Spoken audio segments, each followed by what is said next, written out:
மாவட்டம் சூலூர் அடுத்த பதுவம்பள்ளியை சேர்ந்த தாழ்த்தப்பட்ட மக்களுக்கு அரசு வழங்கிய இடத்தில் வீடு கட்ட இடையூறு ஏற்படுத்தும் கிராம நிர்வாக அலுவலர் மீது ஆட்சியரிடம் மனு அளித்த பொதுமக்கள்.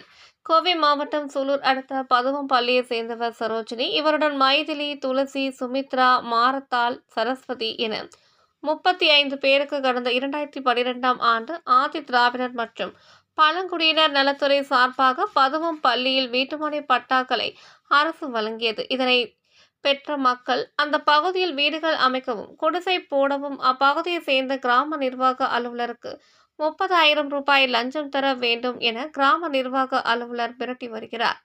அவ்வாறு பணம் தரவில்லை என்றால் பட்டாக்களை ரத்து செய்து விடுவதாக மிரட்டி வருகின்றார். அவ்வாறு செய்யும் கிராம நிர்வாக அலுவலர் மீது உரிய நடவடிக்கை எடுக்க வேண்டும் என்று பாதிக்கப்பட்ட பொதுமக்கள் இன்று கோவை மாவட்ட ஆட்சியர் கிராந்திகுமார் பாடியை சந்தித்து புகார் மனு அளித்தனர்.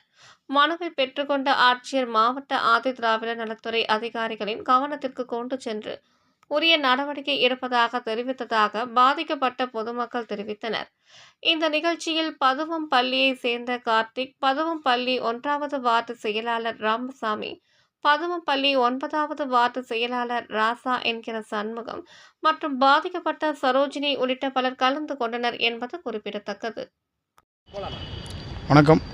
கோவை மாவட்டம் சூலூர் வட்டம் பதும்பள்ளி கிராமத்தில் பார்த்திங்கன்னா 2022 தமிழக முதல்வரால் ஒரு நிகழ்ச்சியில் ஆதிதிராவிட நலத்துறை மூலமாக ஒரு பட்டா ஒரு 80 பட்டா கொடுத்துருக்காங்க.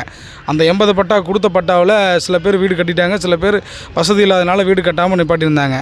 இப்போ கடந்த ஒரு வாரத்துக்கு முன்னாடி போய் வீடு கட்டலான்னு போகும்பொழுது அங்கே இருக்கிற கிராம நிர்வாக அலுவலர் அந்த அம்மா பேர் கட்டது இல்லைங்க, அந்த அம்மா அங்கே இருக்கிற சில ஆளுகளை தூண்டிவிட்டு அந்த இடத்துல வீடு குடிசை போடக்கூடாதுன்னு சொல்லி இந்த தாழ்த்தப்பட்ட மக்கள் மேல் ஒரு தேவையில்லாத சில விஷயங்களை கட்டவிழ்த்து அங்கே குடிசை போடாத அளவுக்கு வேலை செஞ்சுட்டு இருக்கிறாங்க.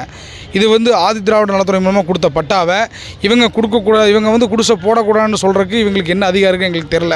இருந்தாலும் இவங்க யாருடைய தூண்டுதலால் இப்படி பேசுகிறாங்கிறது தெரில. அதனால் நாங்கள் இன்றைக்கி கலெக்டரை பார்த்து கலெக்டர்கிட்டையும் தனி வட்டாட்சியர்கிட்டையும் நாங்கள் மனு கொடுத்துருக்குறோம்.